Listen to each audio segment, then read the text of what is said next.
out there in the YouTubeverse. It is Max, and I am back at you with drafting. And we have a little gift from Wizards of the Coast, like all of you probably have out there or have had at this point.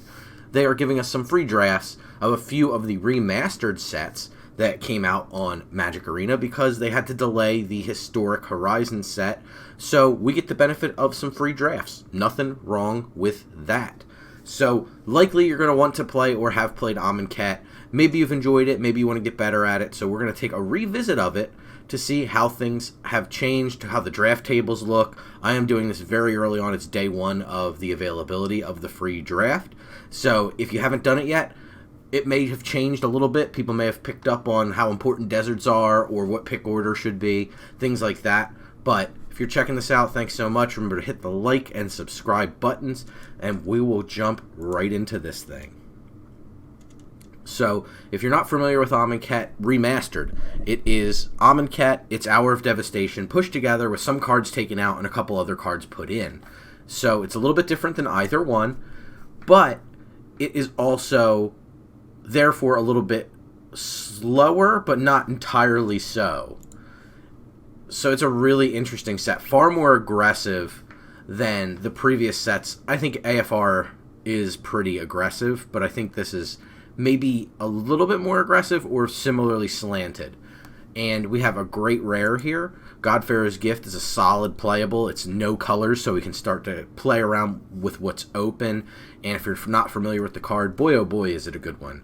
At the beginning of combat on your turn, you can exile a creature card from your graveyard. If you do, create a token that's a copy of the card, except it's a 4/4 black zombie, and it gains haste. So this card can be a late game complete bomb.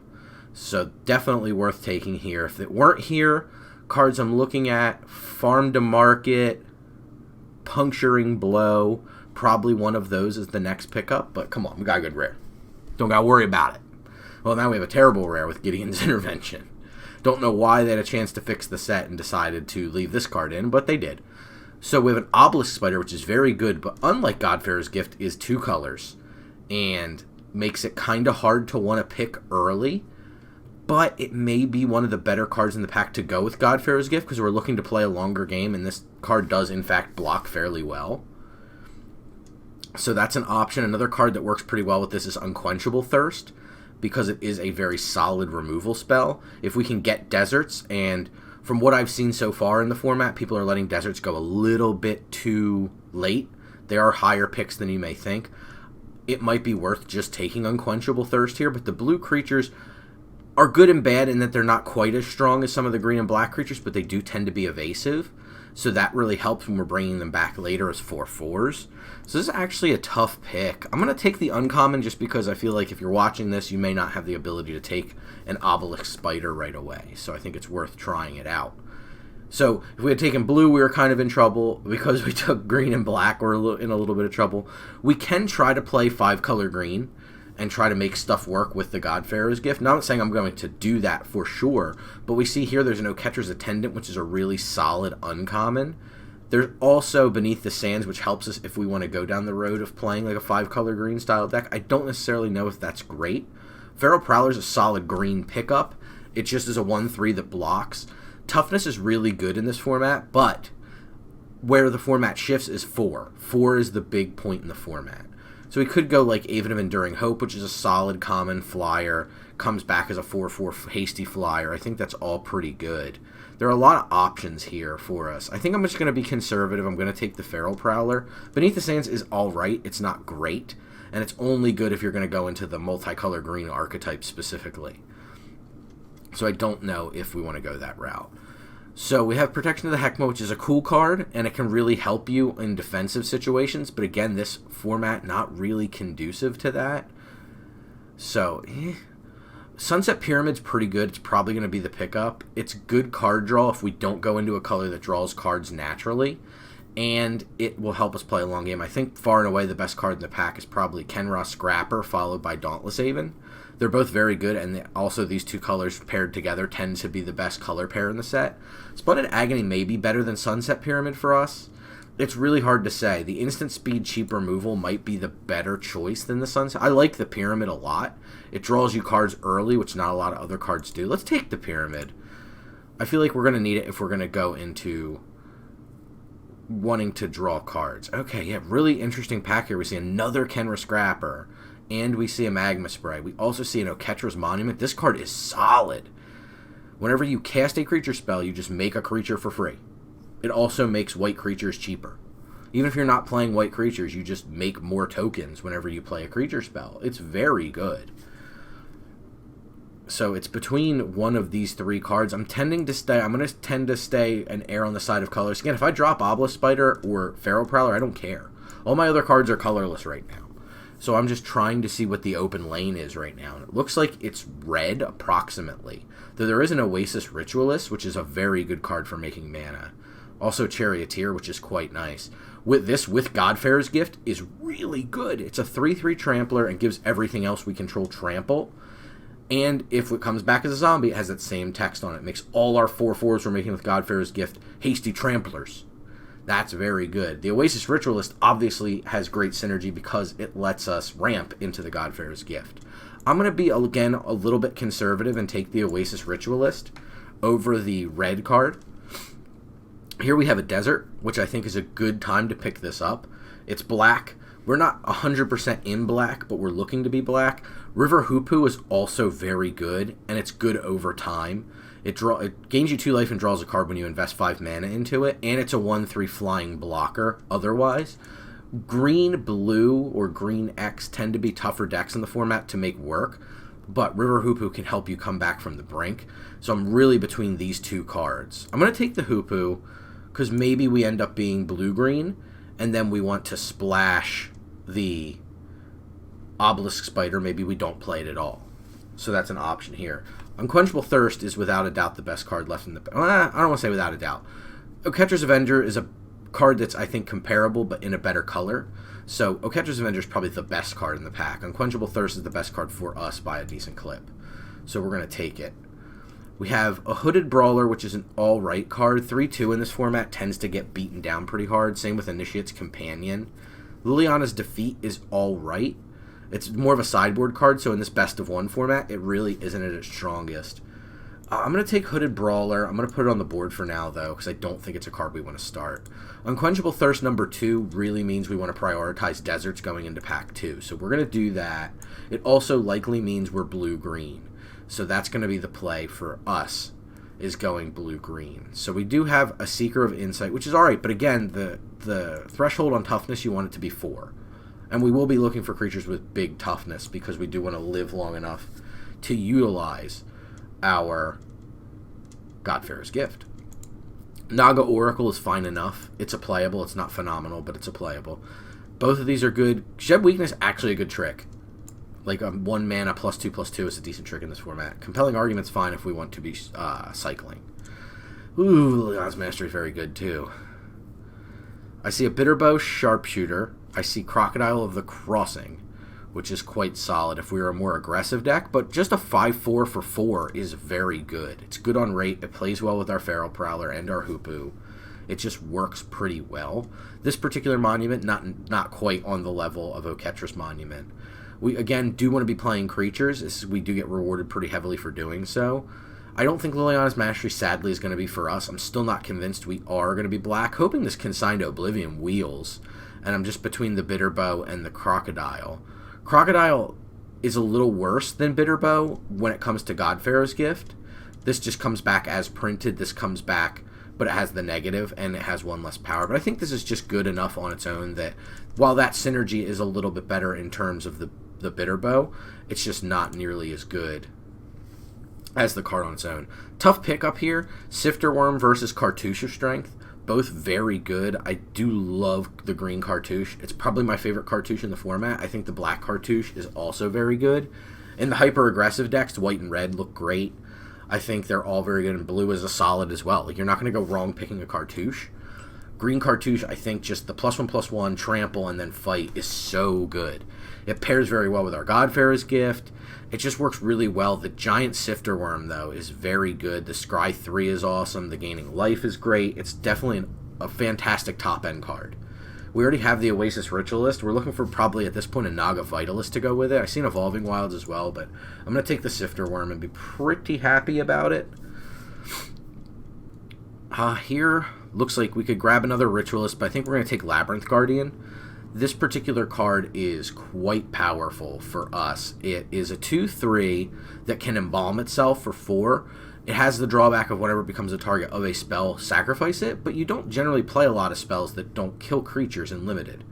So cartouches only can enchant creatures you control, so you can't do the cool, like the little trick of enchant. I don't know why that is, but I guess it's weird because all of them do a thing that it would make for weird situations, but you can't get them with you can't get the Labyrinth Guardian with that trick, so pretty neat. These have been some rough picks for us. Shafet Monitor is a huge above rate card. It's a 6 mana 6/5 that also you can pay 4 to cycle it to get a basic land or a desert onto the battlefield, versus the Naga Vitalist, who I was mentioning earlier, that is a nice bump to our 4-drops. Playing that on 2 and then going right into a 4-drop feels really good. But I'm going to take the uncommon Shafet Monitor, partially because I'm not 100% sure and I want you to see and make a decision as to what you think is a little bit better. Destined to Lead isn't bad, but we already have a good enough combat trick with Shed Weakness, so I'm not looking to do that. Manglehorn's pretty good. Trial, I think, is probably where we're going to go, and I'm going to feel bad about not having a cartouche yet. We don't necessarily have to play this, but being able to draw cards helps us find our very good rare, and that is certainly what I'm interested in doing. Here we have a lot of options. It looks like it's probably going to be Greater Sandworm versus maybe the Crab. The Crab's good because of the 5 toughness. It just blocks a million things in this format. It's nothing to sneeze at. It looks really anemic, but this format is very aggressive, and this being able to just stop creatures cold is very good. With so many top-end cards already, I'm going to play the Crab. I don't love the double blue, but what are you going to do? There's not much we can really do to fix that. Quarry Hauler's quite nice. I like it a lot. Evolving Wilds is very good. Supreme Will is excellent. So I think that's going to be our take here. I like the Supreme Will and the flexibility it offers. Quarry Hauler's a good rate, and it helps a lot. Evolving Wilds would fix our mana a little bit, but it's not worth necessarily taking there. Naga Vitalist is great. Exemplar Strength is very good. I think if we're a more aggressive deck, we'd want this. I'm just going to take the Naga Vitalist. It comes back as a 4/4 from Godfarrow's Gift if we need to block with it later in the game. I'm just kind of fine with it across the board. I like Consign to Oblivion here. I want to say we're going to splash black. Again, not 100% on that. This really helps. Bitterbow is a fantastic rate, and it is kind of on a drop we're missing, so maybe that really should be the pickup. Consign to Oblivion helps a lot. It attacks at 2 different angles we don't normally attack on. I'm going to take Bitterbow to help fix our curve, and because creatures are... Whoa, green cartouche wield? That's unbelievable. So we are the only player on green, I'm going to say. We're the only one on this draft pod that's on green right now. Yeah, we're getting every green card. There's a Windsor Rebuke if we feel like we need the bounce spell. I think I'm going to take that over Manglehorn and second Ritualist, now that we have the Vitalist. Second Vitalist is a nice pickup. I wouldn't be sad at either of the other 2 cards either. Yeah, we're the only green drafter at this table. That's pretty good. Okay, Nicole Bolas the Godfarrow. That will require double splash to get to. We really need deserts already as it sits. There's an Unquenchable Thirst in the pack, which is a fine pickup. I think we probably have to take Unquenchable Thirst over Bolas. We already have Godfarrow's Gift. He is the Godfarrow. We already have his gift, and I think that's enough. I don't think we necessarily have to be playing this particular magic card. It's phenomenal.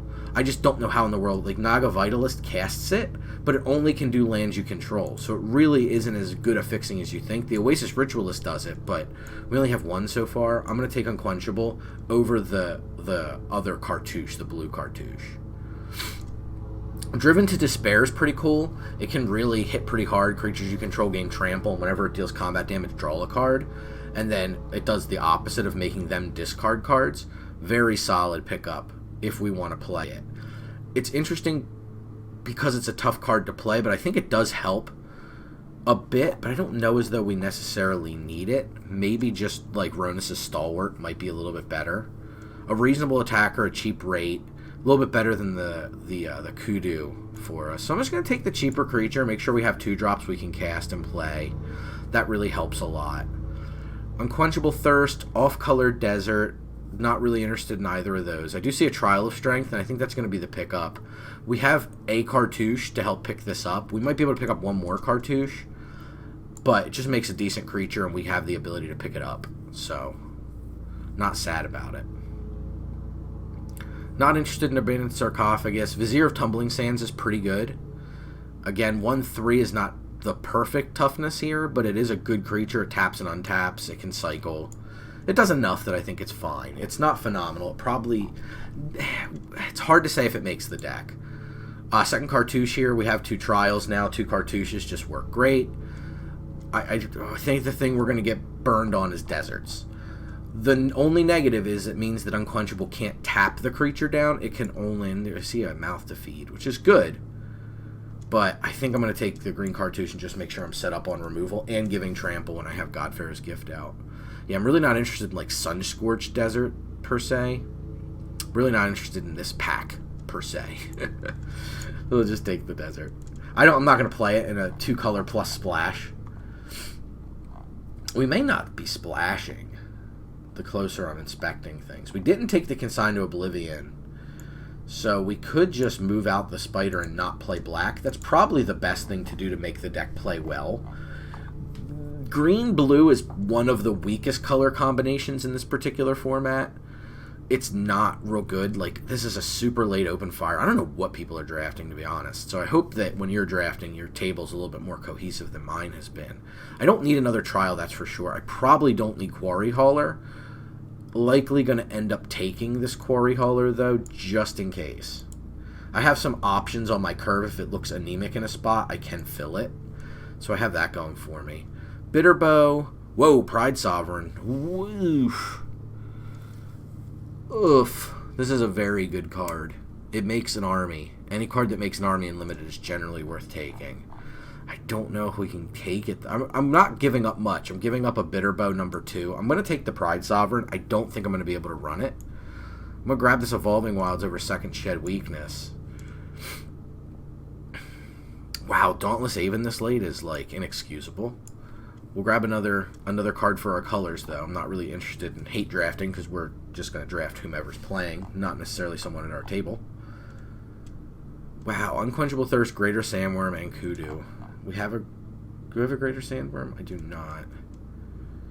Wow, this is actually kind of a tough pick. I think I'm going to take the Sandworm and look at my top end.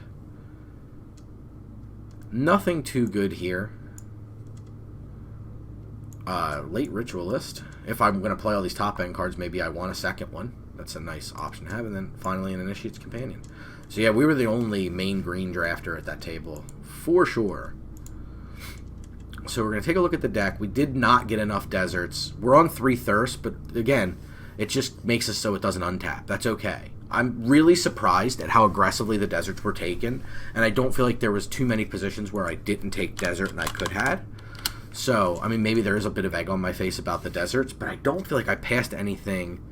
Like, I don't feel like I took anything that was phenomenal to not have a desert. So, I'm not feeling too terrible after that. We have 16 creatures. We don't want to cut a ton of creatures. Beneath the Sands can come out because we're not going to play 3 colors anymore.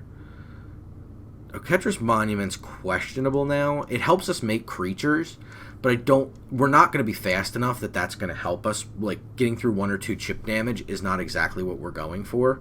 In this deck, they'd end up just being kind of crummy blockers anyway, so it's not really worth it. This could very well be an 18-land deck.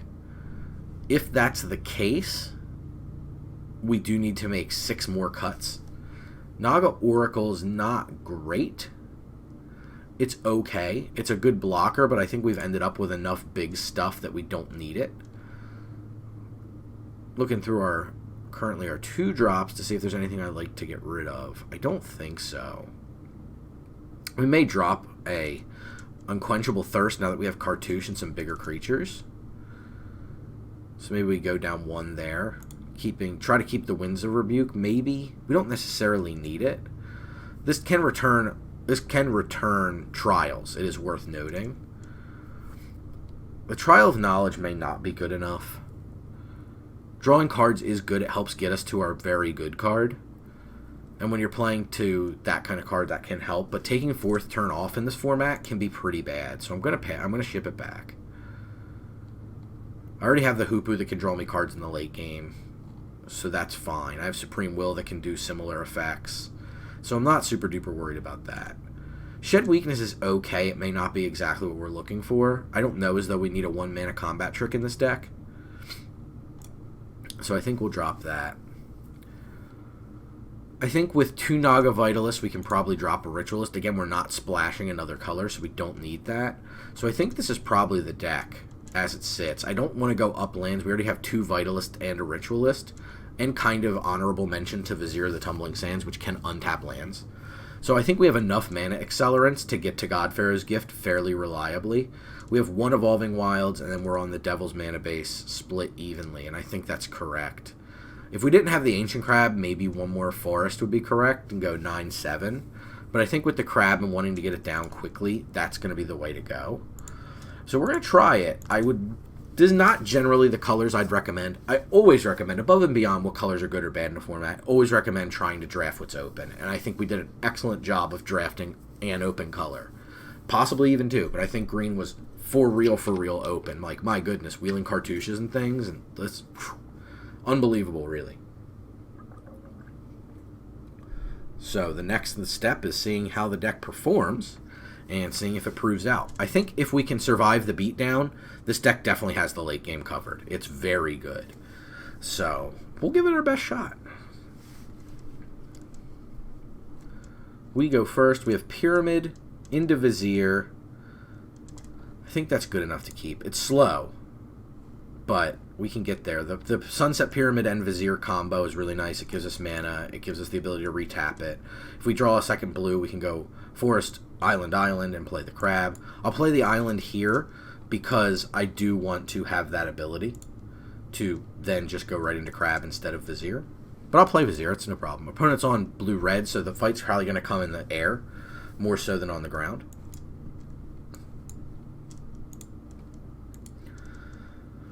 We'll play Vizier here. It checks the Spellweaver Eternal.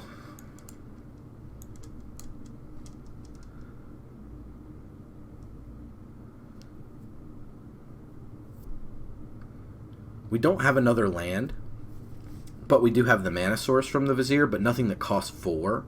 So really all the Vizier's doing is fixing blue for us at the moment. So I don't mind blocking Spellweaver Eternal if they elect to allow it. Okay, we will not block now. No blocks here. Okay, cool. Forest is a fine enough draw. Let's go ahead and get the Crab down.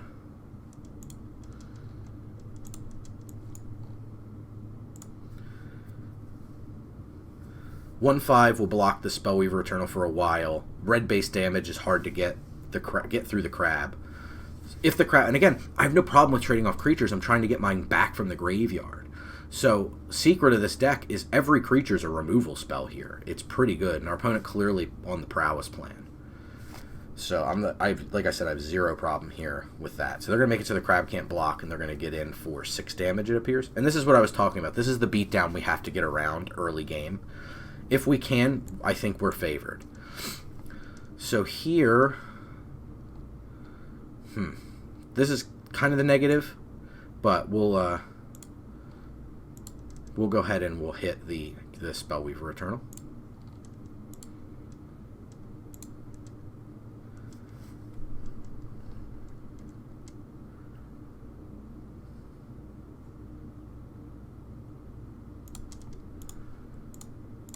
I'm getting 2 damage because I can untap, and I have a bounce spell if I really need it.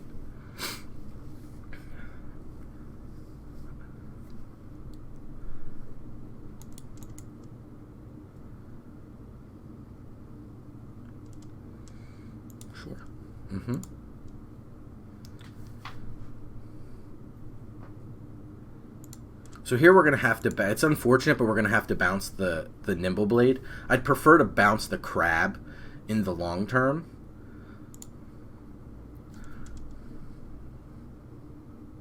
Do I bounce the Crab? Maybe I just give away the Vizier, bounce the Crab. Well, then in Vizier I lose my mana advantage.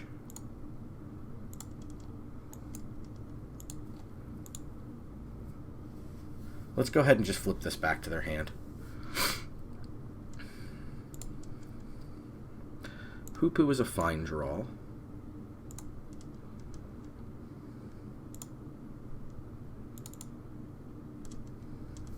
Don't mind giving up a damage. If they go like Kenra plus Red Cartouche and get me, it's kind of fine. Hazoret's Monument. Okay, sure. Lets them filter through their lands. I don't think it's a particularly good one, but helps. No deserts. Is this in graveyard as well? Okay, nope. Scattergroves is not a desert. Okay, thought it was. How do we handle this? Does not have reach, does not have reach. Bitterbow Sharpshooter.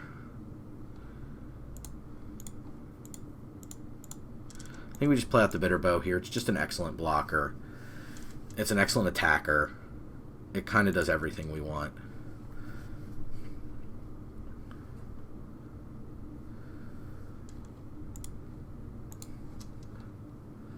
Firebrand Archer's problematic, but not too bad when we're at 11.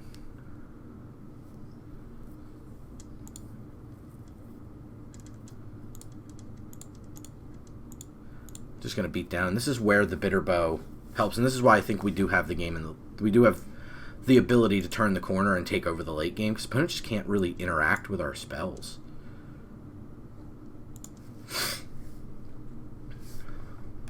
Like, our creatures are just big.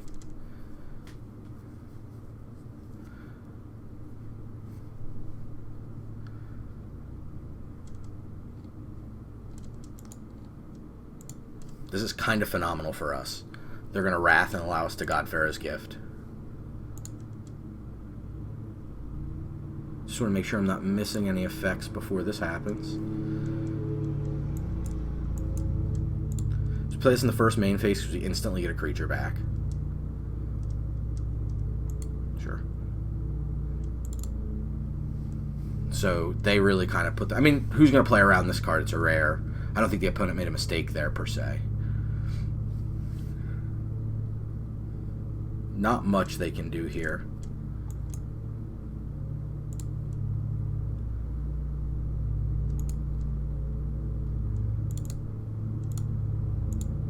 Give myself the Vigilance creature here.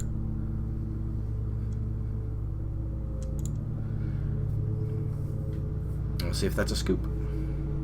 I can't imagine they get this game. They cycle, that's fine. 4 mana, I'm not really sure what answers either of these. Yep. Okay, very good. Got the first one. And bare minimum, I got to show everybody how good Godpharaoh's Gift is, so even if we end up donking the rest of the games, you at least got one good one to illustrate how good that particular card is, so couldn't have drew it up better in terms of in terms of recorded content, but there you go. Not intentional. But yeah, Godpharaoh's Gift, holy crap. And I think this deck can take a late game. So we'll see if we can continue to get into the late game. We go first. This is a very slow hand. We have 2 pieces of interaction early. I think I'm willing to keep this as opposed to mulligan. We have spells we can cast. We have the ability to lock down an early threat, like if they play a On-Crop Crasher or something else that exerts, we can hold it down. Even if they don't exert, obviously, we can hold it down. So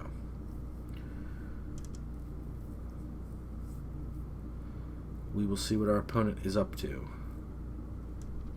Naga Vitalist was an exceptional draw for us. That lets us Ritualist next turn if unfettered. Black-white, likely zombies here. Okay, Anointed Priest does gain lots of life.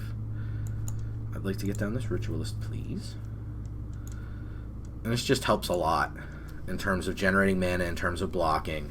We can Bitterbow, even if we don't draw land. So we're in pretty good shape. We exert the Ritualist. We're at 6 mana.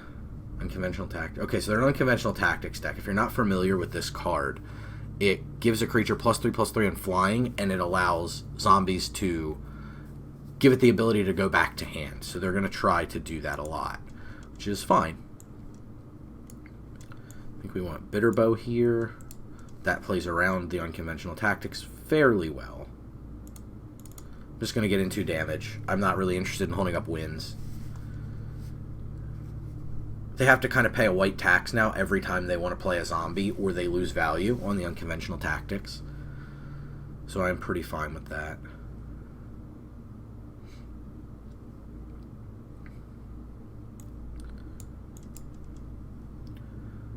So 4 mana. They're not yet at final reward mana. They could be at lethal sting mana if they want an 0-2. I mean, Sharpshooter's a big boy, and it did come down a turn early, so they do have to come up with something to answer it. Doomfall. Exiles a creature they control. It will be Naga Vitalist. Unfortunate it's exile, but that does not really do much. Like, that doesn't hurt us in any meaningful way. Like, this is fine.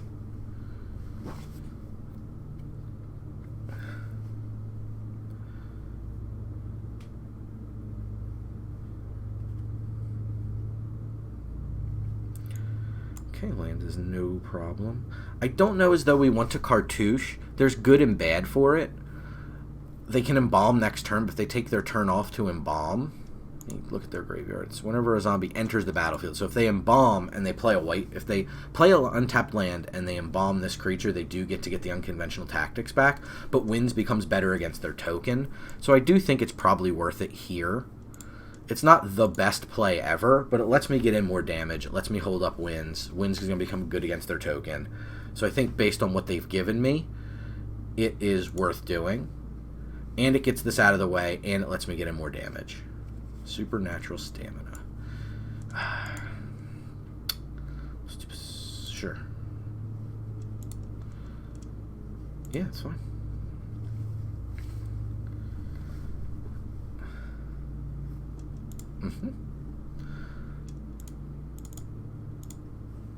Still lets me hold up wins. Didn't really do much other than that means I think that their hand is light on action.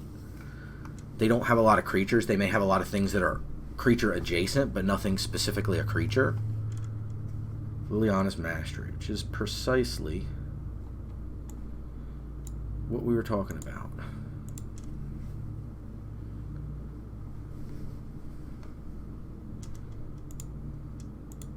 I'm very good at not hitting creatures with my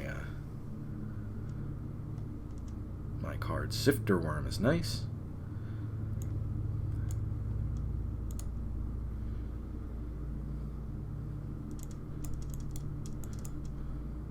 I think we probably put all 3 of these on the bottom of our library. Sunset Pyramid. No attacks I don't really want to trade off for a zombie. Maybe I do. I don't know. It's a tough call. That's the card I was waiting to see. That informs a lot of our decision making. They can't really attack here, so that's kind of fine. We get to sit behind the pyramid and draw a card.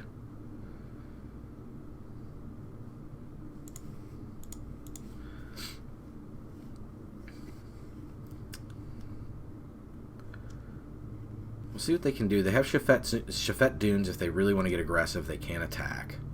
But it really doesn't do a whole lot of anything for them. They can get down the Anointer Priest. So the Sunset Pyramid was a very nice draw, so luckily our Sifter Worm sifting helped us out a lot. Unfortunately, both of their removal spells did exile our creatures, so it's a little annoying. Unconventional Tactics is kind of fine here because they're going to tap a creature and there's just nothing they can do. Blighted Bat can't get by our Bitterbow Sharpshooter, so that's quite nice. Oops. Oh, they're gonna not read. Reach? Remember the part where he has reach? Be nice and hover over cards for the opponent. Can't attack with Blighted Bat.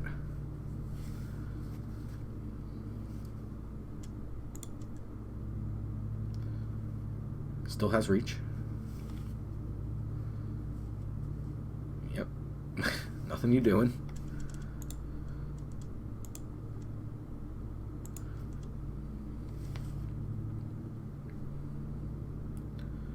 Okay. And you can kind of see why these are so much better with a desert, right? Like, that definitely was a weaker pickup, or weaker weakest part of our draft, in my opinion, was that we didn't get more deserts.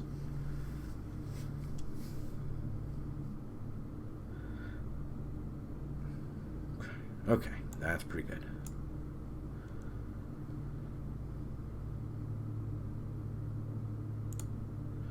No attacks here. We'll let them use their unconventional tactics. The debate then becomes, do we thirst or do we block with Bitterbow and offer up some kind of trade here? Because like if they give it to Blighted Bat, we get to trade. If they give it to, is it +2/+2, +3/+3? So they'll give it to a zombie token. That's just going to hit us for 3. That's not a big deal. Or hit us for 6, excuse me. And that's not a big deal. I don't want to give up my Bitterbow. If I were trading, it'd be one thing. Like, I don't mind trading off resources. Okay, he's Anointed Priest. Good news is we're running the opponent down on resources, so that's very good for us. I think we're going to start with a thirst on this zombie. Very thirsty zombie. And I think we're going to have the Vitalist fight. Or do we want the Ritualist to fight? I think the Bitterbow is better to fight here. The reason being unconventional tactics specifically.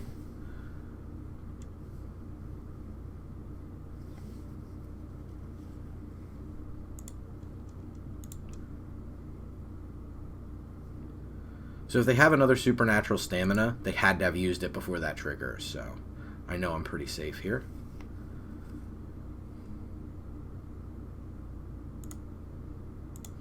And in a turn, we just probably scry with Sunset Pyramid and save that draw for if we really need it. Here, a scry is good enough for us, I think.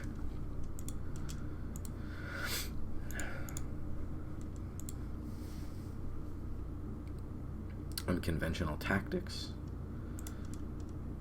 Set number 2? Okay. Noted.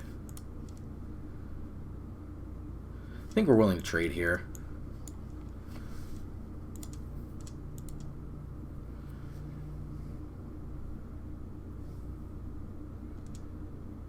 Sure.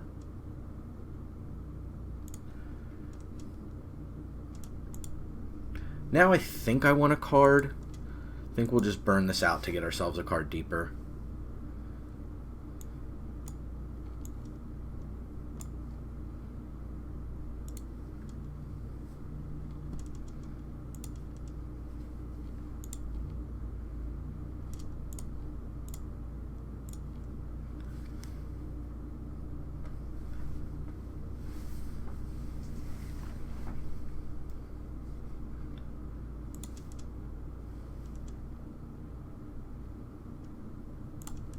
They get to eternalize their Sunscourge champion. It does cost them the card in their hand.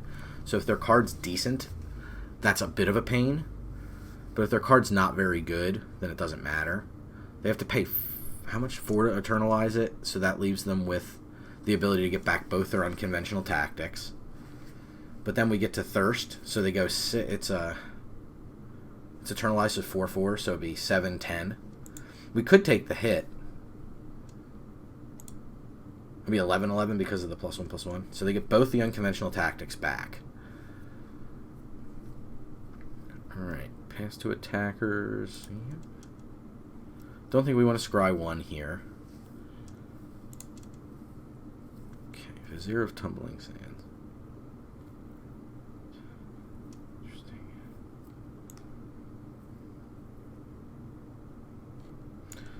Let's scry.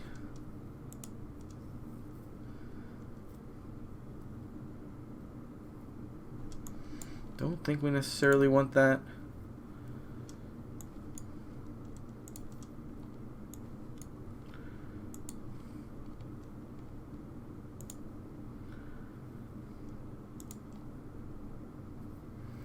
Okay, not great.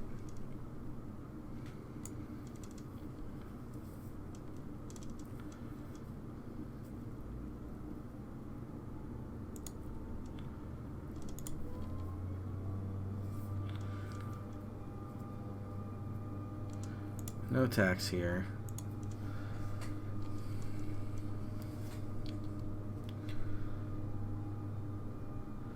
So they're going to go tactics on their Sunscourge Champions, my guess. We shall see how they elect to proceed from here. Their tactics on the Anointer Priest. Sure. Because they want to keep the 5/5 around. Makes sense.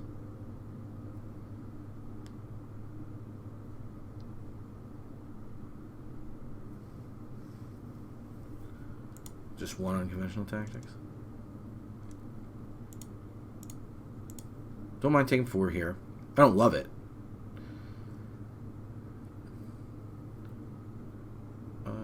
Sure. Sunset Pyramid, we're going to scry again. Crocodile of the Crossing's fine.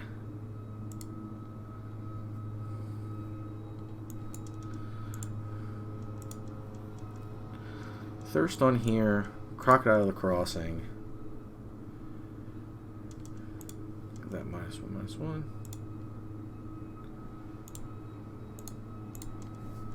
Probably just take the hit here, most likely.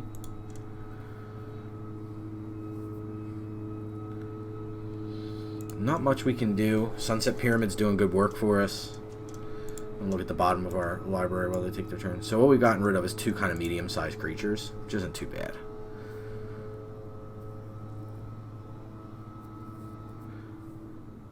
Bone Slasher. So Bone Slasher's their only creature. They return unconventional. They cast unconventional. They have a 10/10 Trampler.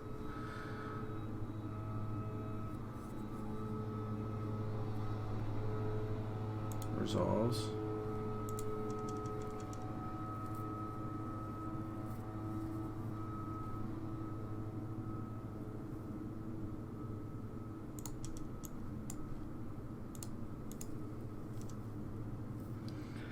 Okay. 13 damage we have to get in.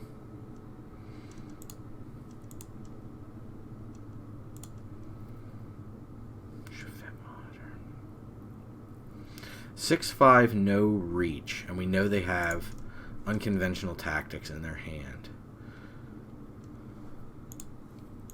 I think it's got to be bottom.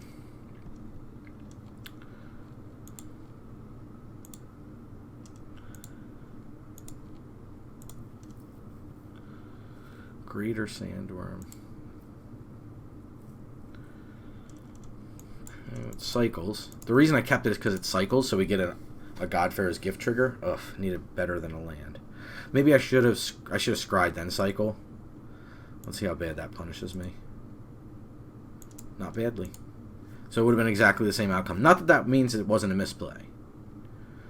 Don't misinterpret my meaning, please.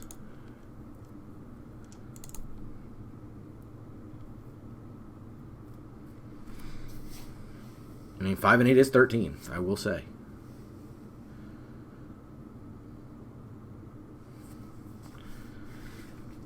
So we were like a something. I don't know if we had the answer. Did we wins? I'm going to check if we wins real quick. We wins. So we were a card off of beating them. So definitely a good game. Definitely a good game. Me pushing the Labyrinth Guardian was... I mean, I don't think that would have made a huge difference. We would have had the Labyrinth Guardian out to maybe put a counter on instead of the Naga. But I don't know as though that made it. Or the Oasis Ritualist. It's tough to say. Close one for sure. Another one that got to show off Godfarer's Gift, though, was very good. You got to see how unconventional tactics can be as well. Pretty neat.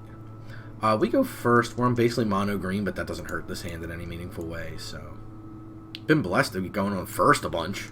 The arena gods are smiling on us because, man, we never go first this much. Neighbor has elected to mow their lawn and weed whack and do all the work on this side of the house. On this side of their house. After I've started the video. So apologies if you hear anything funky. But I guess he decided right now is the convenient time to be doing that. Okay. So this could be an Essence Scatter. If so, it's not... I don't think it's that big of a deal. If they want to get our mana ramper, it's kind of fine. Nothing better we're going to be doing this turn, playing Oronus as Stalwart. They could not have anything at all. Could be a bounce spell. Yep, Windsor Rebuke, totally fine. Wow, yeah, okay. Probably better. So definitely an aggressive opponent. Look at this. Trial of Zeal plus Brute Strength. Trial of Zeal is a heck of one to lose. It's not great. Enigma Drake, okay. Yeah, just a cycle on that.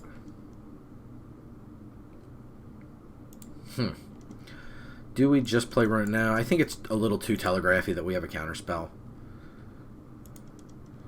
I think we just hold.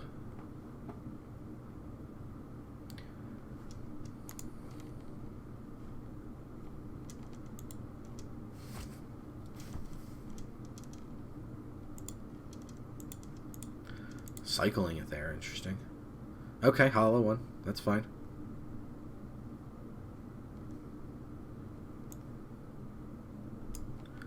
Let's secure the ground.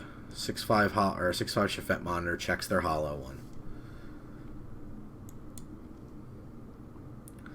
Next turn we get to Trial plus Cartouche. Pick up Trial, so that's pretty valuable. So likely if they attack, I don't know if we want to take 7 or not, but okay, good. They didn't make us choose. No problem. Okay, so let's Trial of Strength.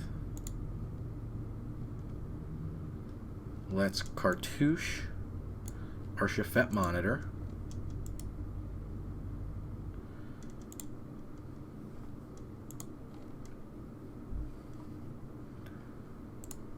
Fight that away. Play our Evolving Wilds. We are not going to offer a trade with our Shafet Monitor. We'll remain a bit defensive here. Aerial Guide. That's rough. That's rough. We need to find an answer to that fairly quickly.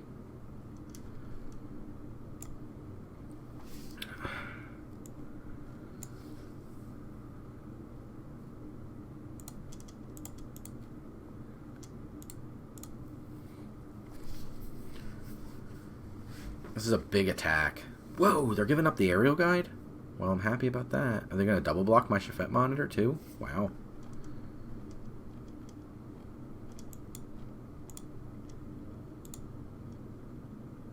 Trade off boards, huh?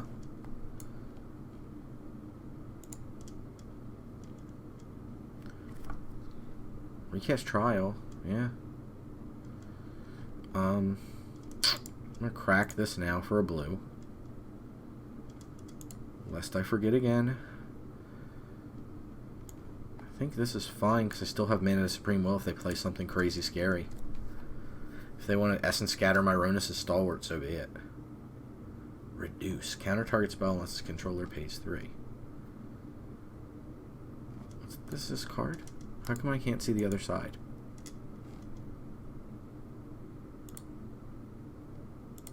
Pay 3? What? Not real sure why they did that. I mean, I'd love to counter the Fervent Paincaster, but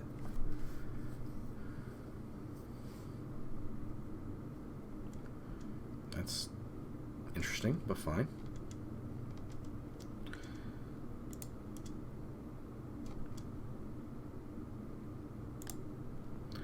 Just attack, I think, is fine. They don't have to block here. They likely shouldn't block. Fervent Paincaster is very good. Do they have a God Pharaoh's Gift? Sure.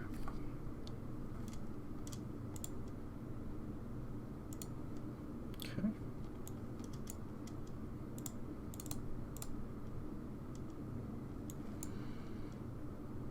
I gotta be careful with that one. I'm gonna pass the turn.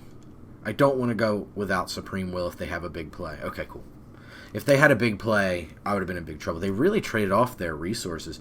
The red-blue deck really can't be doing that way. Green's a tough color for the blue, or tough fight for the blue-red deck because the creatures are so big. They're damage-based strategy doesn't work the best. So you really have to just kind of allow less. They really didn't use their life total as too much of a resource, and you have to do that a lot in red-blue.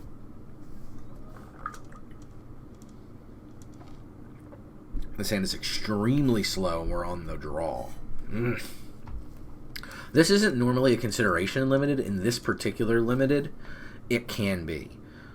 Us just not doing anything till opponent's 4th turn is really scary. Oh, man, that's tough.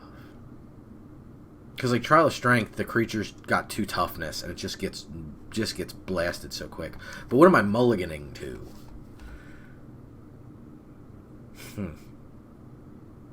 I guess. I don't like it. If they're on red-white, we're in trouble. Okay. That was a good draw. And forest, obviously not. Could be red-green. Still bad. Kind of my point.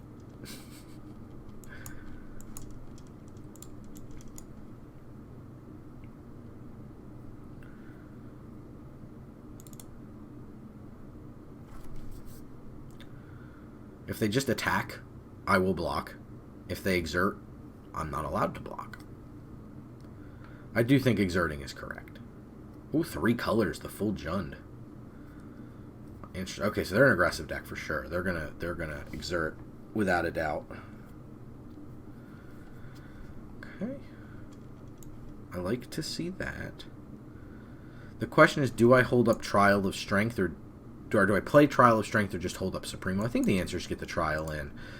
It being down helps out a lot.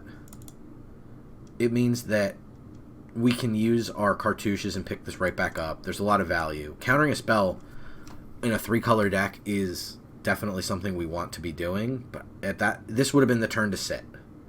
And have the Worthy. Okay. Great, like, good card, but not that good. So I'm not super duper worried about that one. The first strike is noteworthy, but we have a 1/3 to check that, so I'm not, again, not concerned, but not worried.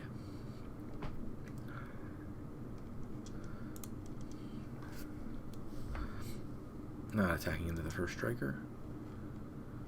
Okay.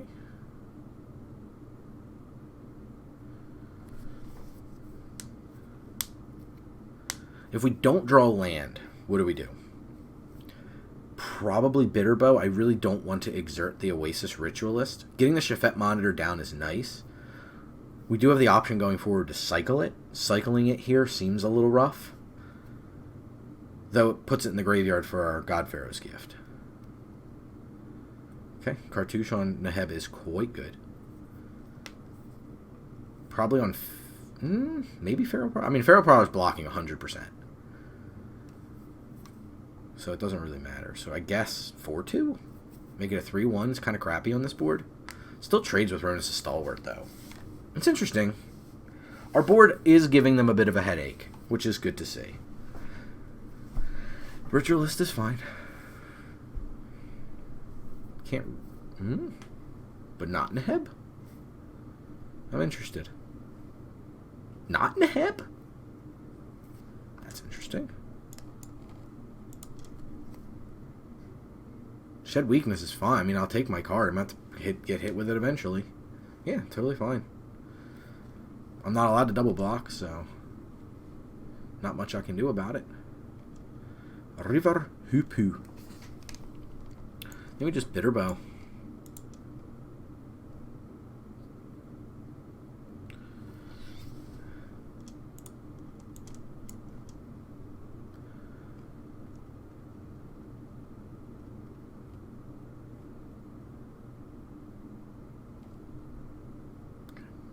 I was checking why the Neheb had an increased power. It is a rare. It's got a lot of text on it.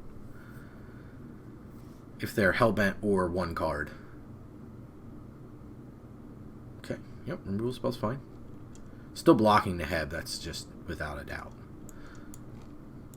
I want to put creatures in my graveyard for my God Pharaoh's Gifts. So that's totally cool. Gives me a better chance of drawing my land. That's exactly what I want to be doing.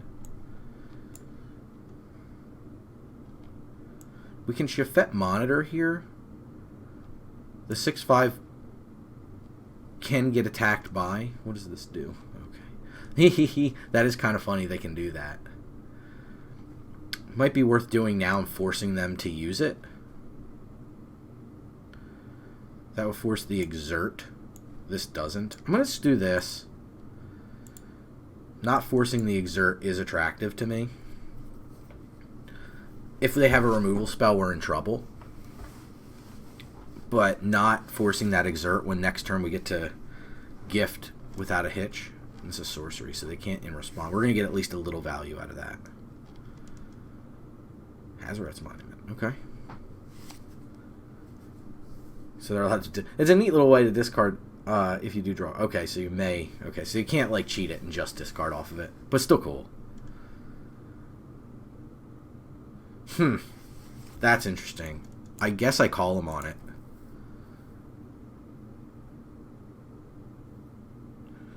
Okay. I mean, you don't really have much of a choice. Gotta call him on it.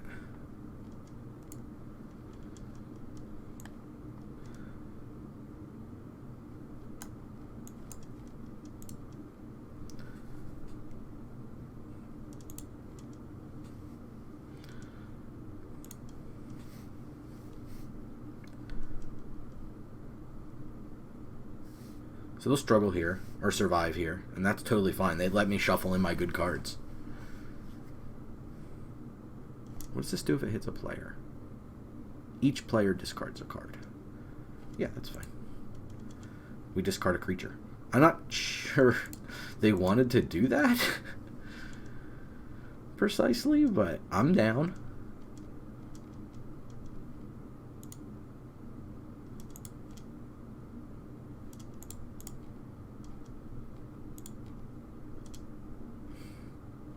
I think with the opponent at 30 life, I'll be a little bit more conservative.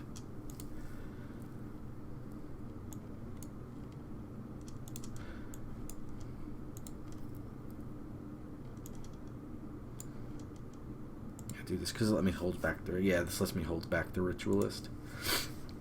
Though I guess there is... With the Vigilance, it's worth doing. I don't know, it's a tough one.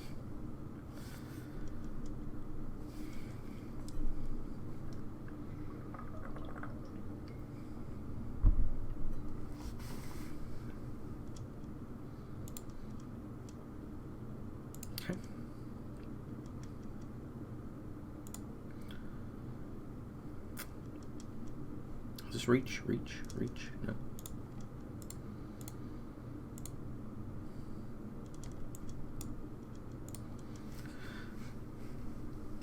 I'm not holding up the Supreme Will in the hopes to counter spell. I think that ship's kind of sailed. I just don't feel the need to do it either right away to rearrange cards.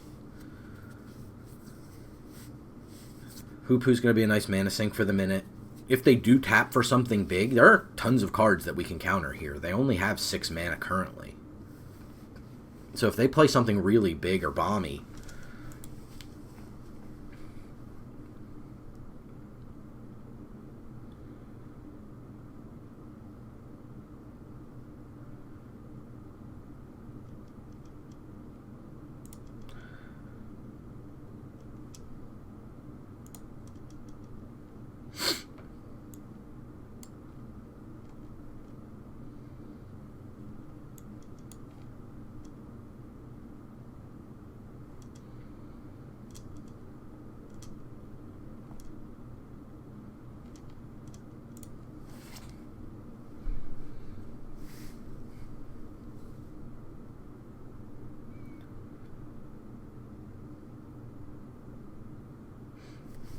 Playing a lot of tricks.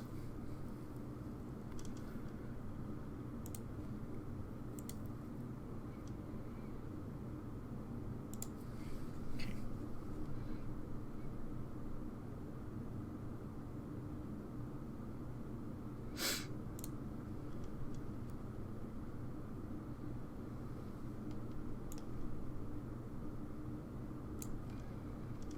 I'm going to do this now because I do get the option to put a creature into my graveyard.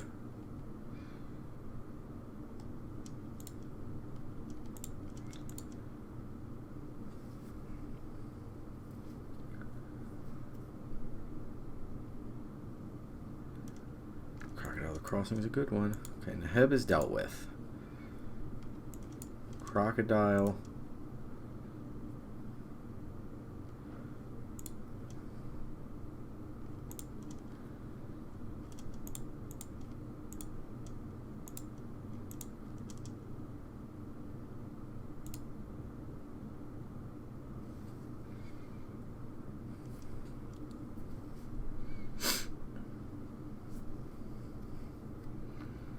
Sidewinder Naga.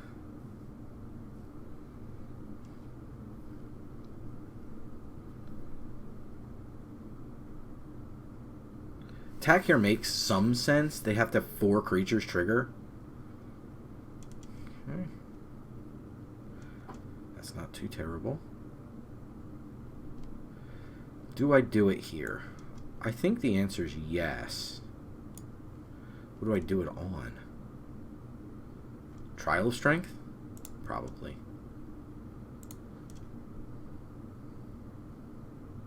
Trying to hit a creature, and I do.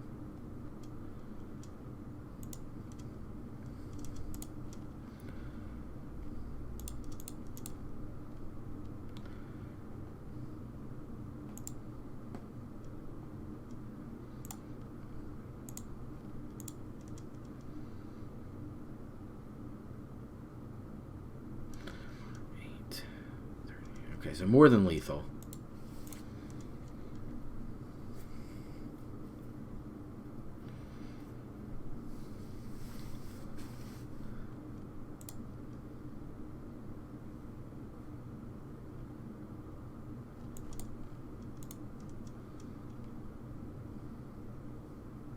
Maybe should have poo-pooed just in case something happens with the Bantu's Monument.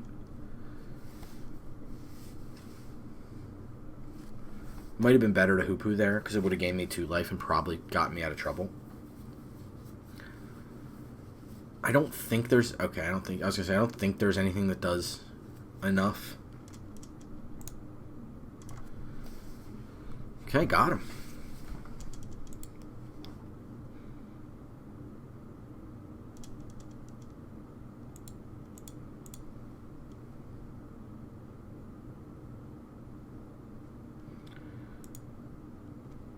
Okay, onward and upward.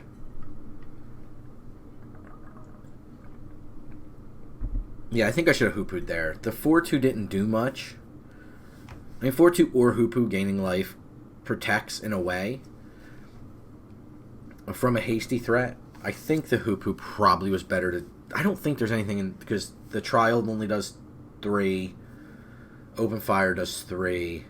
Bantu triggering on a hasty creature gets blocked. Hasty trampling creature. Is that a thing? Maybe if it was a rare something. It's probably...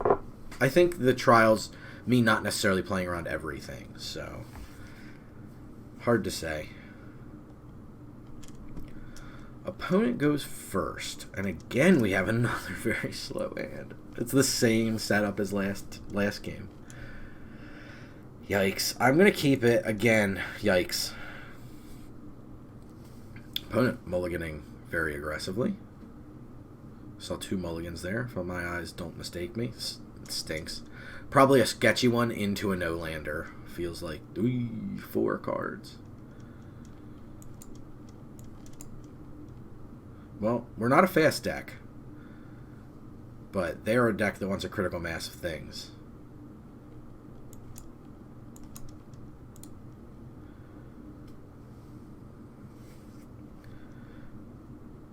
Yeah, this deck really plays, and we saw this already once, this deck really plays off having a critical mass of cards. An opponent doesn't really have that here. The question is, do I want to Evolving Wild? I can Evolving Wilds plus activate Pyramid. I think it's probably just better to Trial, though. With these 2 particular cards on the board, I think it's better to Trial. If they have a spell, they have to use it on my critter.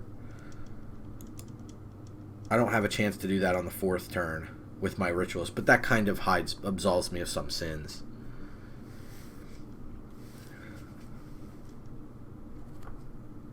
Aerial Guide, quite a good card.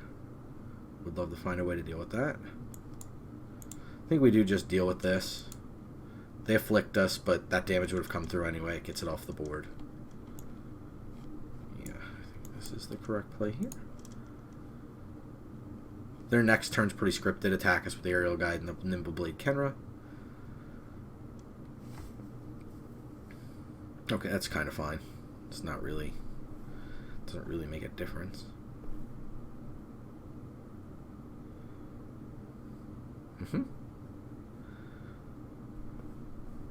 Untapped land, I'd probably force the Sifter Worm here.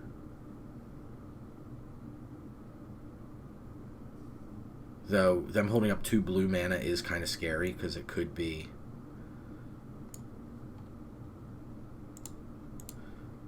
Essence Scatter specifically.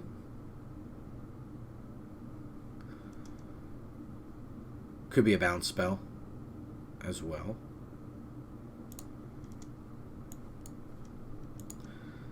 We'll take the most conservative line. We'll go Vitalist. It's definitely an instant. They had a full run of chance to activate there. I don't think I want to attack just in case they have a hasty creature. This gives me 2 blockers.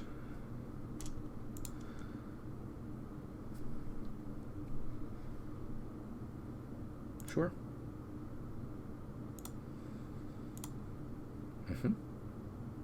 Fine. I think we just want cards here. We're going to beat our opponent who mulliganed with cards, so I think that's definitely the direction we want to go.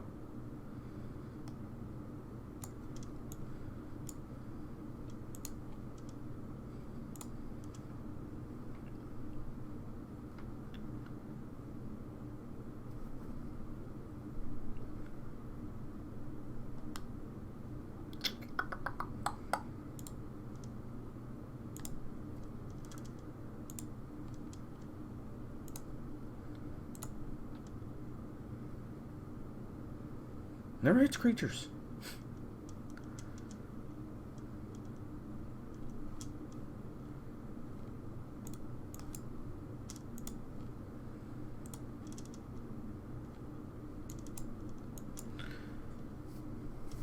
So now opponent is just playing off the top here.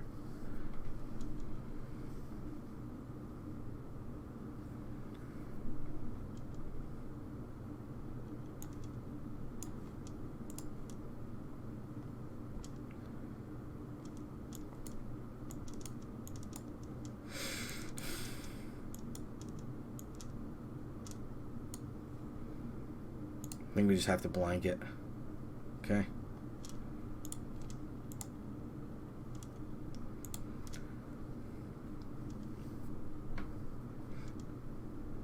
If they attack here, okay, I was going to say, if they attack with both here, it means that...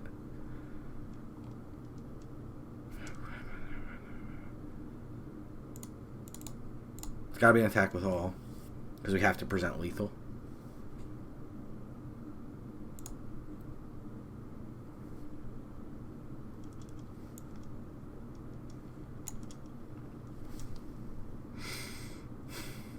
Thinking about this one.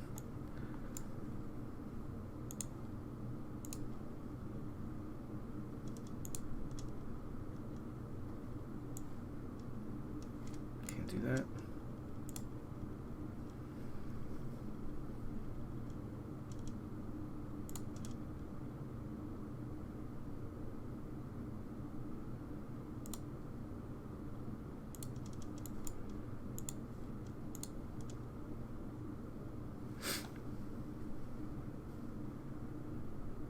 Nice. Okay. Oof, my goodness. The opponent's deck seems absurd, and they mulled the 4. Let's not understate that. Their deck seems absurd. If they had 3 more Magic cards, I don't think we were winning that game. In any way. If they had 1 more Magic card, we probably weren't winning that game. Them having the wins there was clutch. I read it as an Essence Scatter, so that was pretty clutch. Whew. Scary one. Okay. Opponent goes first. If they get out of control with the aggro, we have this into a 3-drop, into a 4-drop. It ramps mana. We have a Cartouche to back up with the Ritualist. Seems like a fine hand. Definitely less sketchy than the ones we've been keeping. Sniper's good. It's not phenomenal against our deck, but it's good. Red, black, okay.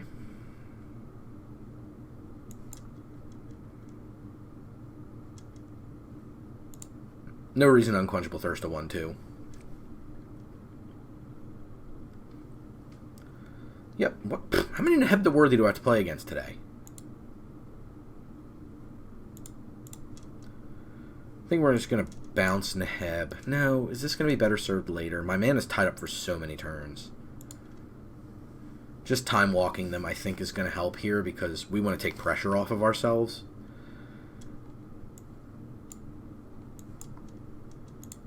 And that's kind of what I'm angling to do here, is just relieve some pressure, give us time to get mana in play. I think that our giant creatures can beat their -1/-1 counters. So, that's what I'm trying to do here. Looks like the Vizier may not be long for this world. Just a Blighted Bat with haste. That's okay. We can Unquenchable that if we want to. We don't have to. Right this turn. Can fight it down. Gives us a 2/4 against Neheb. That might be worth it. Or is it better to just get the... Let's just get the Ritualist down. Take a hit here is fine.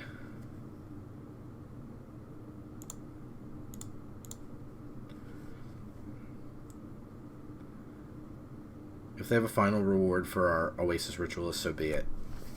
We have a plan. With our Unquenchable and Cartouche. Thorn to Moloch, yeah, sure. Certainly in a more aggressively bent deck.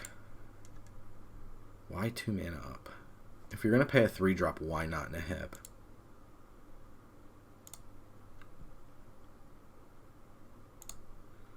Interesting, okay.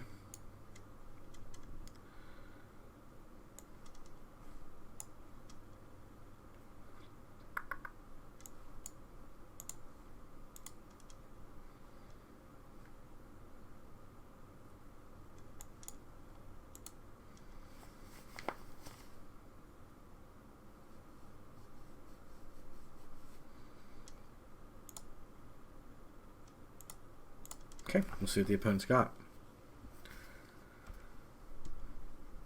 What I didn't want to do is put ourselves in a position where we tap low and then play the Sifter Worm and then they immediately just final reward the Sifter Worm. And it's like, ugh, now we're taking a bunch of damage. We don't have to take... Like, right now we're not primed to take any damage if they don't have tricks. And we can draw a card with Sunset Pyramid. Yeah, it's totally fine. Mm-hmm.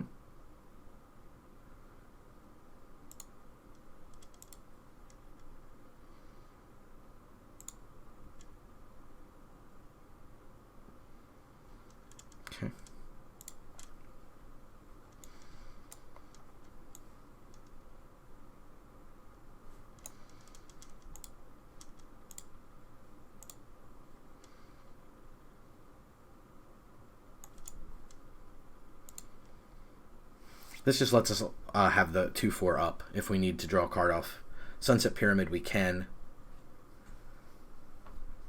So it just gives us more options having this up now.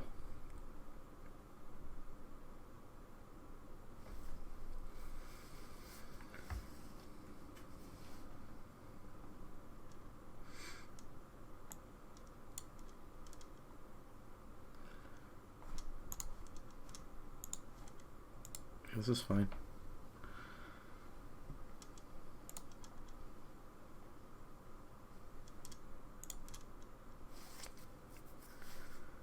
Gains us a little bit of life. Is a 7/7. All important things.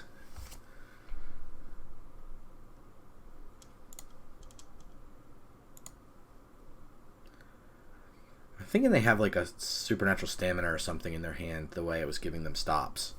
But that's not, I can't quantify that by anything other than just the way they were getting stops appears to me.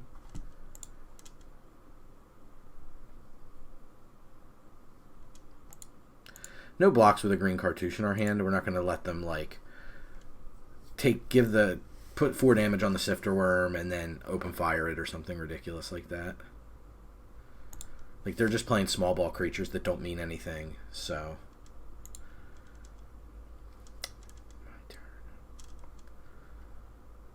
Oh, sure.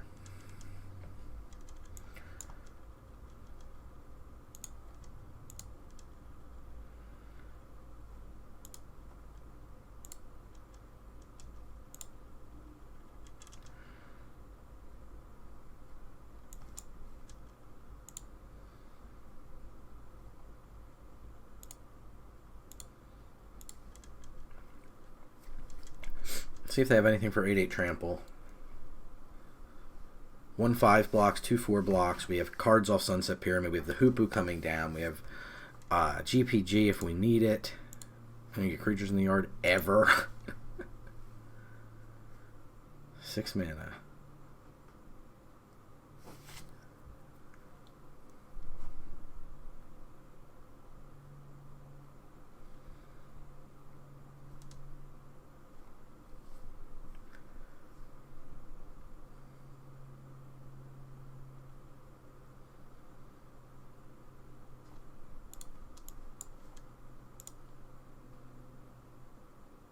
And the crab's in here for blocking. That's his job. He does his job.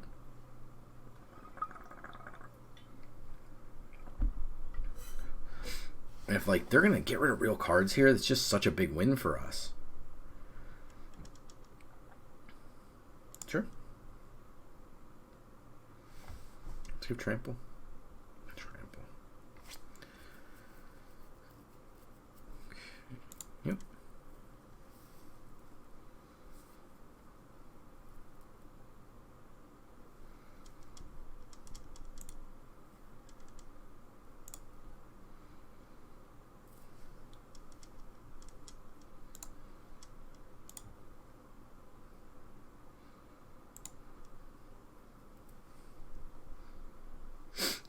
Just want to make sure I clicked correctly there. Sorry for the silence.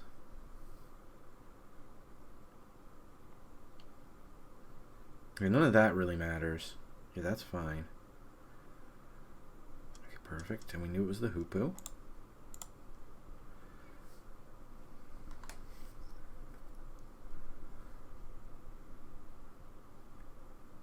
Okay.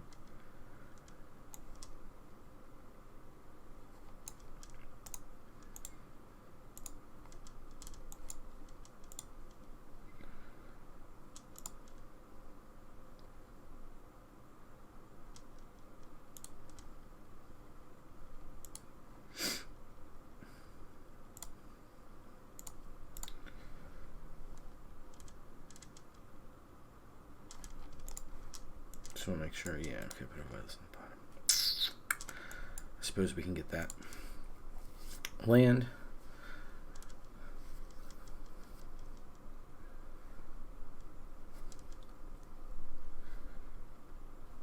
Because if Neheb hits us for some reason, we don't want to discard our land for no reason. We can just play it and get a land out of our deck. Reshuffle the Vitalist, and wow, that was a concession. Okay. Good enough for me. GPG, doing good work.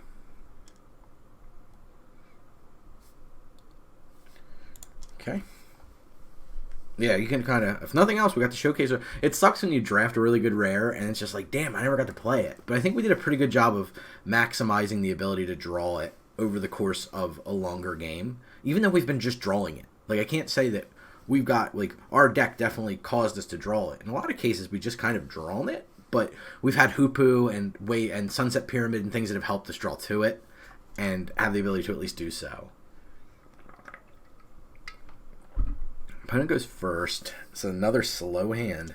We have a Thirst to stop something that comes down aggressively. And then Crab on 3, Trial on 4, or Crocodile on 4, depending on how the game looks.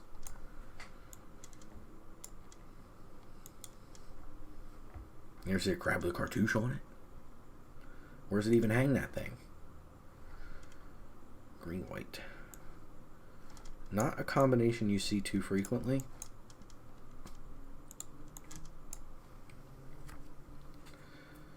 Green-white, huh? It's just got to be like low-end beats. Like I would see Gust Walkers and Ronus's Stalwarts. And Binding Mummy's interesting. Maybe they're white with a splash of green. Could be white-black and they're splashing something green.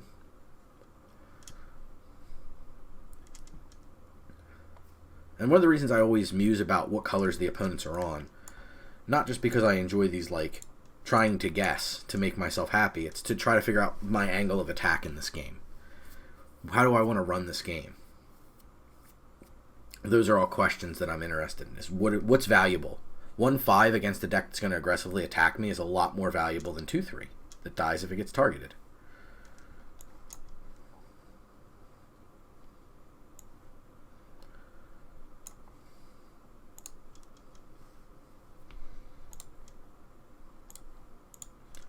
We'll try this. If we eat a Shed Weakness, we eat a Shed Weakness. If they take 5, great. If they just block with the Priest, fine. A lot of options here. Okay. It's a fairly favorable exchange for us.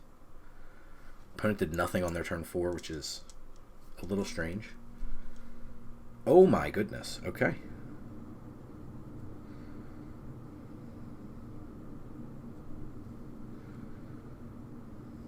Well, that is a pretty good one. We have a thirst to deal with that, but yeah, it's a good start. I think this turn's pretty scripted. Trial. Guardian. Attacks. No attacks with our 04, but thank you for offering. Even of Enduring Hope. Okay, so a lot of flying out of the opponent, which makes sense in white. It's how you win a game. Probably cracking with the Angel is our hope. And they do. We'll lose the Crocodile forever potentially this way, but this also means they can't embalm the Angel, which is very helpful for us.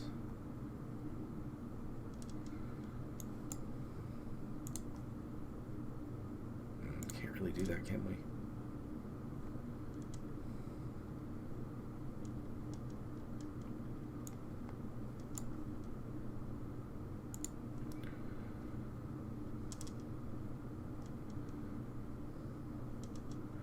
No real opportunity to attack with anything here.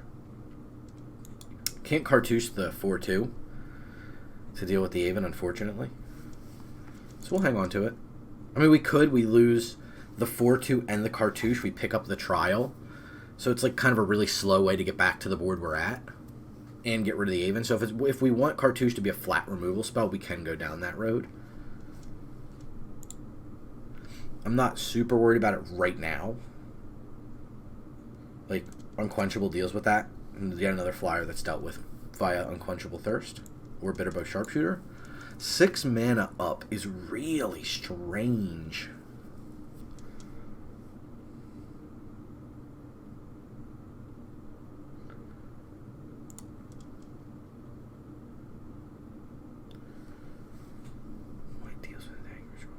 I'm not going to put the Hoopoe in risk, but I will attack with my ground creatures.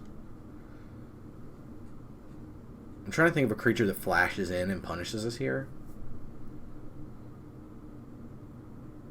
Something that, like maybe Impeccable Timing. Just trying to think of what punishes us for this attack. I don't think too much. Nothing that would result in better than a 1-for-1 trade, which is fine with me. 1-for-1 trade's no big deal. I have a River Hoopoe out. I'll draw back into this game. That's not a big deal.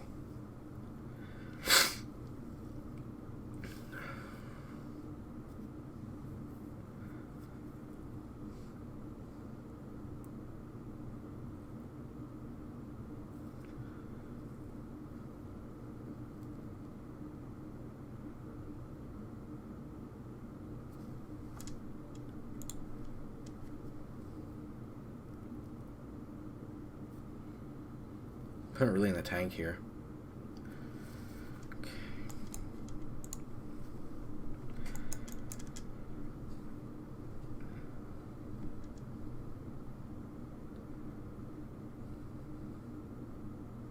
And they did nothing on their 6th turn. Okay, interesting.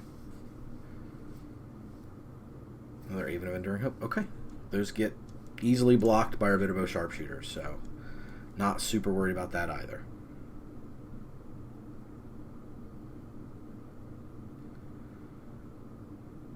Okay, opponent passed the reading test.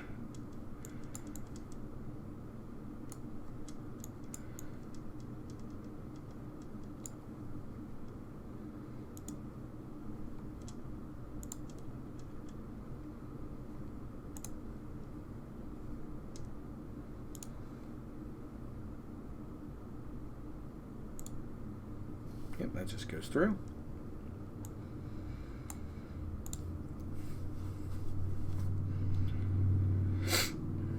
Can't really attack here, unfortunately. Not interested in trading my Bitterbow Sharpshooters off.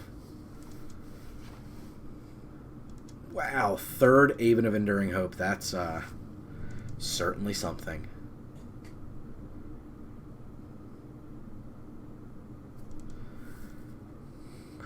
Do we want to cast this? Do we want to hold it? I think here we're okay to hold. Just activate the Hoopu. I don't think there's a need to do much else. We can attack with 4-2.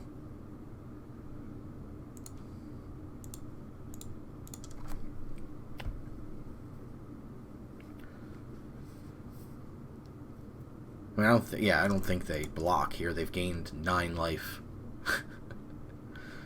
so far this game.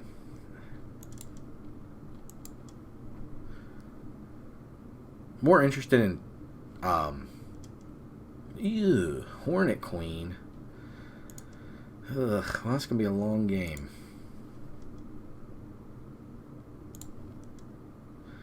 They've now gained 9 plus 4 life, 13 life. Can't really do much here. This has Death Touch, and all the little guys have Death Touch, right? Okay.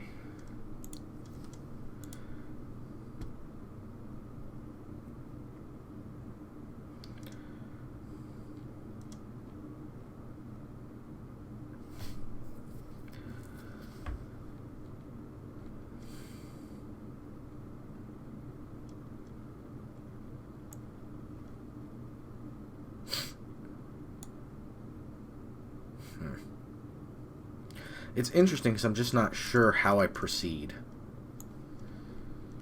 I'm kind of a little stuck on mana at the moment.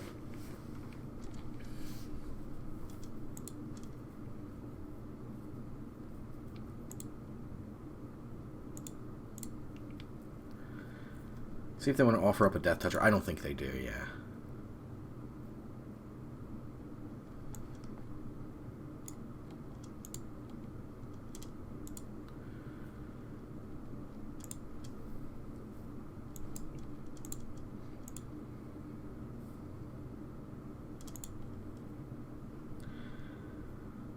Sure.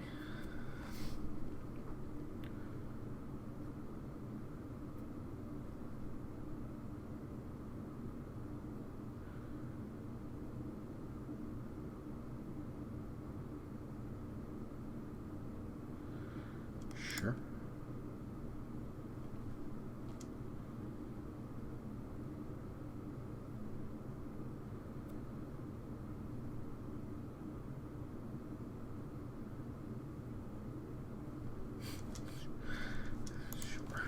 You got it, opponent. I guess it wasn't a long game. Must be nice. So opponent drew a lot of their good cards. We did not draw enough of ours. That's okay. That is certainly magic. We are both in the mid-range, do big stuff decks. So that certainly happens.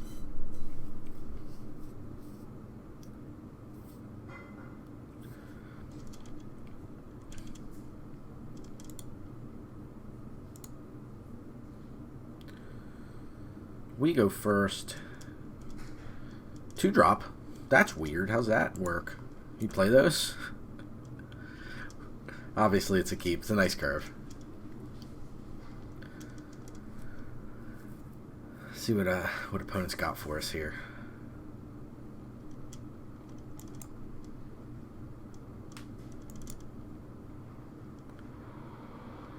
Okay. Get down our Stalwart.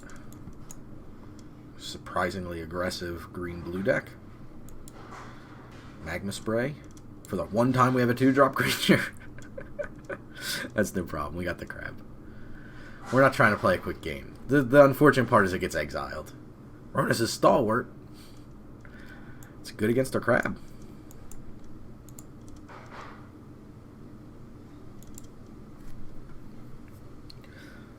See what opponent does here. Ronus is Stalwart, particularly good because it can attack past our crab. Hoodie B also attacks past our crab. Probably have to kill the Hooded Brawler here, which is unfortunate, but probably just the way of things. We just don't want to get beaten down this hard, this early. We're, again, preserving our life total. The Hooded Brawler can also... I mean, I guess we could have beaten down the Ronus' Stalwart and then had a blocker for the... No, because Hooded Brawler would have gotten a butt pump as well. Bitterbow Sharpshooters. No attacks. They can give the Kenra Scrapper Menace. And I alluded to this card in the draft portion, how good it is. And we're definitely against the low-end red-green deck. You can see kind of the spew of monsters they've put out here. They can attack with Kenra if they're willing to trade Bitterbow for Kenra, which I think is a fair trade for them. I don't know as though I'm willing to make that trade.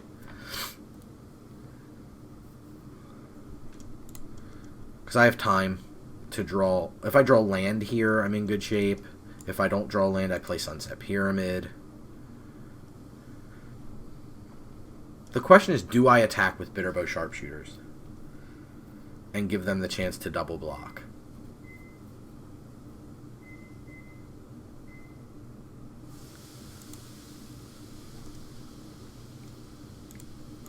I don't think so. It's questionable. If they're willing to trade off 2 resources with 1 card in hand, that might be better for me. Quiet Hauler doesn't do a whole lot because nobody has a counter on it.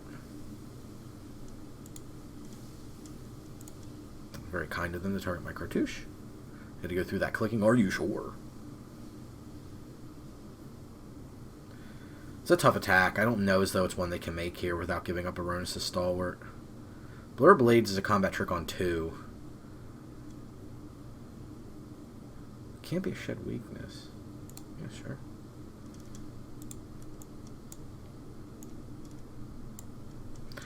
I mean, I have to kind of, again, preserve my life total. Wow, they're willing to give up all that? Wow. Okay. Wow. Wow. Honestly, a little surprised.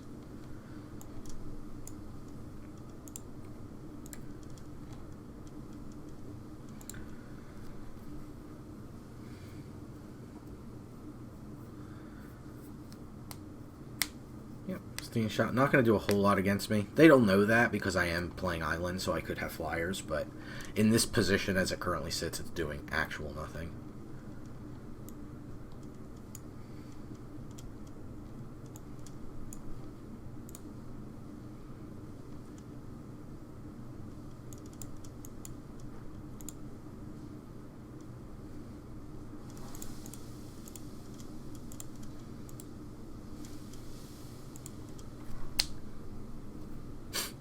That's gotta be demoralizing.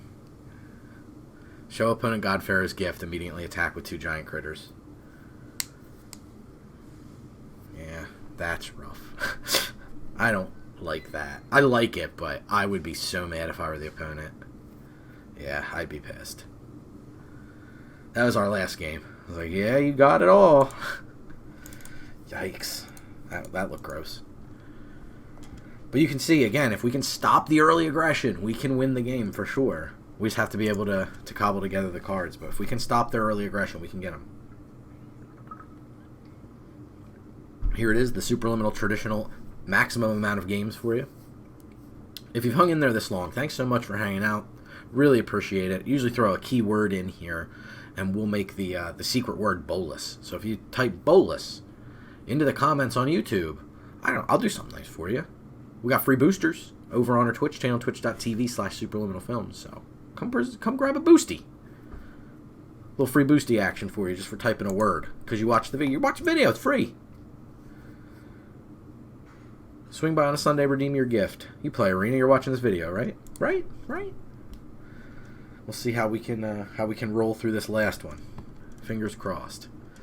Trial of Strength and 2 of the fattiest fats in our deck. Winds of Rebuke and then Trial. We're on the draw. I guess so. Again, a Naga Vitalist is what we're looking for here. Next draw, Naga Vitalist. Let's do it. Mono white. Ooh, great. By the way, I was being sarcastic. White red. Okay, yep, it's going to be a toughie. I'm only take the hit here. If they were to dump a card into it, I'd bounce it back. There's value in just being able to bounce this card back to their hand.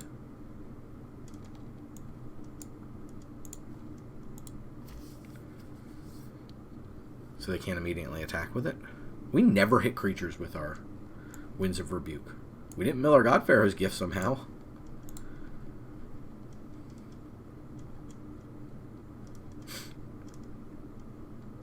We do have to deal with the Dauntless Haven because that plus the Oketra's Avenger is a combo. They get to exert and untap. Likely they just recur that because that's such a strong board state. So our hope is that they kind of tap low here so we don't mind getting our 4-2 in. We're going to Cartouche and blow up the Dauntless Haven's the plan.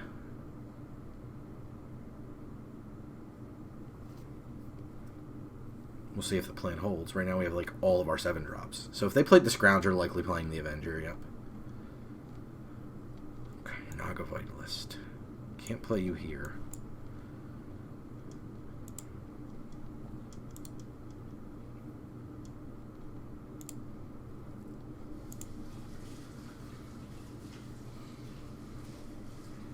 Yes. I need to get that off the board pretty badly. No attacks. Alright, so we're looking to draw land here, because then we can... Forest specifically is what we're looking for, because then we can Naga Vitalist plus Trial of Strength. This is exactly what we're setting up to do, because we want mana, because we want to cast these fatty fats in our hand. Okay, that's going to be a big hit. Can't block. So 4 mana, 2 cards. We're starting to stem the bleeding a little bit here.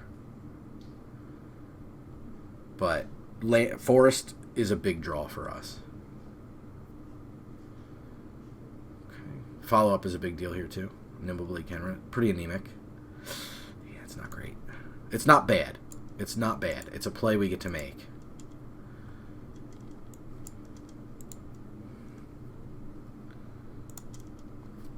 So I will take it. Okay, cool. No power toughness bump if they exert. Means they likely can't attack. They can Shafet Dunes attack. That seems really aggressive for not a whole lot of benefit. What would be 2 damage?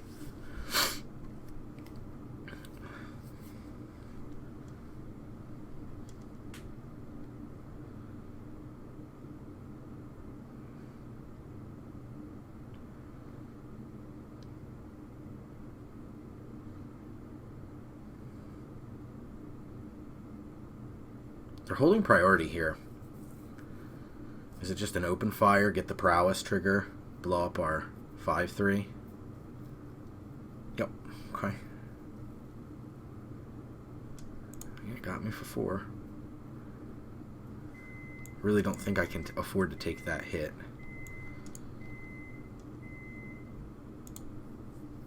Trial, I think we do have to cycle Greater Sandworm here. We have to hit our next land drop. It's a priority.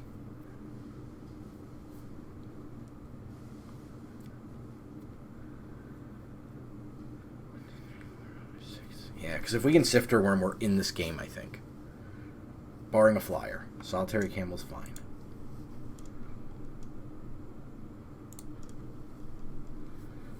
Okay, that's a gift. Okay, that is also a gift. That was a lot of good things for us.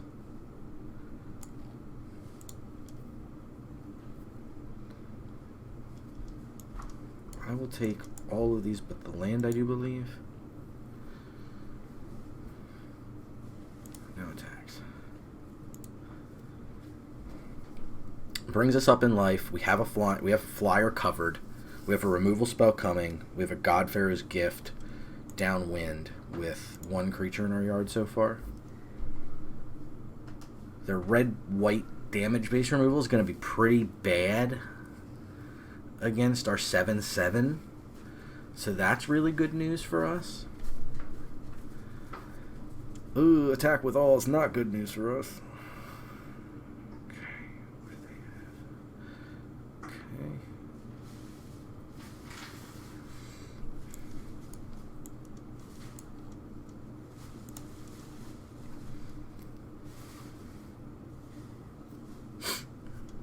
This, I think, plays around the trick the best. We shall see. I mean, there's certainly something that can crack us on the noggin real hard and get us, but I feel like if we survive this combat, we may become a favorite. We'll see. Bitterbow plus Cartouche incoming is pretty gross. It's going to be a tough line for them to overcome, so... Hovering over Trials, interesting. I mean, we do get to pick it up when we Cartouche.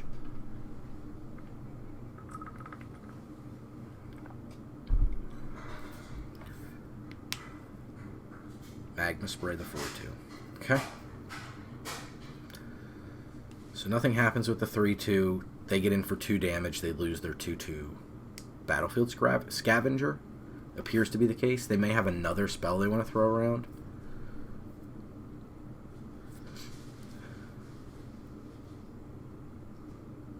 Yikes. Puts us dead to an open fire. How can we... Is there a way we can gain life? I don't believe so. I think, again, this turn's pretty scripted.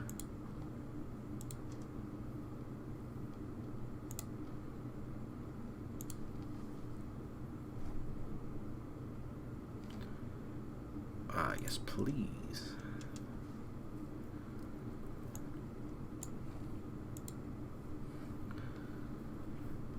I will attack for 8. We do have to block the Nimbleblade Kenra if it comes in. If it gets double strike, that's fine. It does not natively have trample. We have 2 blockers.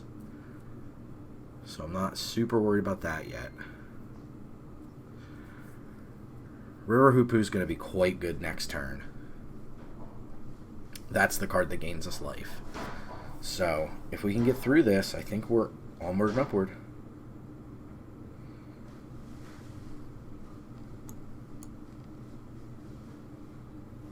Okay. Alright, I was going to say, that was the weirdest line they could have taken. So, yeah, we managed to pull it out.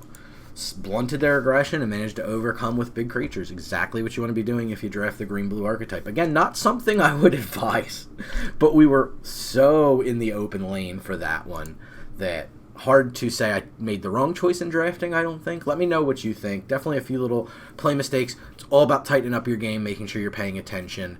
Don't just blame the opponent's good luck. We can definitely look back and try really hard to find where we made mistakes and try to overcome those. So hopefully I did a good job of pointing some of those out. If you feel like I didn't, I missed one, or I misevaluated a situation, let me know in the comments. Seriously, do appreciate it a bunch. So we've been here long enough. It's a long, long video for Amonkhet anyway, right? Like, who's drafting Amonkhet for an hour and 45? Me, that's who. Green-blue, gaining life. You know it. So next time, we'll be here on Thursday with another video. Check us out. Twitch, I already alluded to it. It's over on twitch.tv/superliminalfilms. Superliminal Films. If you can spell it, if I can say it, you can find it. Until next time, kiss more spells.